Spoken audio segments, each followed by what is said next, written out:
અને આપણી તંદુરસ્તી માટે।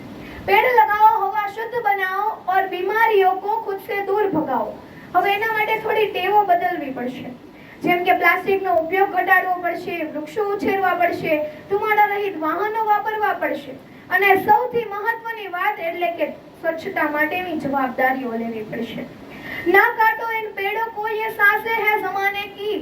ना काटो इन पेड़ों को, ये सांसें है जमाने की। हरियाली ही असली दौलत है, ना दौलत हवाओं की। આજના સમયમાં જ્યારે બધું જ ડિજિટલ બની ગયું છે ને, ત્યારે માણસ પણ એક સિંગલ યુઝ જેવો લાગવા લાગ્યો છે। માણસ રાત્રે મોડો સૂવે છે અને સવારે મોડો ઉઠે છે, પછી આ ભોળી ધરતીને દોષ આપે છે કે જીવન શાંતિભર્યું નથી। શું આપણું સ્વાસ્થ્ય આ ટેકનોલોજીથી સારું થઈ રહ્યું છે? આજે માણસની બધી જ મહેનત પૈસા કમાવા માટે થાય છે, પણ આ પૈસા ખર્ચાય છે ક્યાં?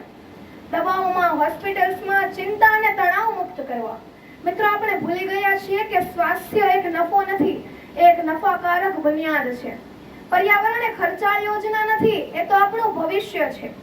આ પર્યાવરણને બચાવવું એ કોઈ પોલિટિકલ ઇશ્યુ નથી, એ તો આપણો જીવનનો આધાર છે। પણ આજની પેઢી પર્યાવરણ અને વૃક્ષોને માત્ર વેડિંગ ફોટોગ્રાફી માટે જ ઓળખે છે। पेड़ों को काटा, छांव चली गई, पानी को बेचा, नमी चली गई। पेड़ों को काटा, छांव चली गई और पानी को बेचा, नमी चली गई। धूप तो अब भी वही है, बस धरती की हंसी और शान चली गई। આજનો યુવક સવારે નાસ્તો નહીં પણ કેફેમાં જઈને લેટે વિથ આલમંડ મિલ્કના ફોટા મૂકે છે। દવા લેવા માટે તૈયાર છે પણ ટહેલવા માટે નહીં। જીમ જવું છે પણ સ્ટોરી મૂકવા। મિત્રો, આ બધું સ્વાસ્થ્ય નથી, આ તો ફિલ્ટર વાળી જિંદગી છે।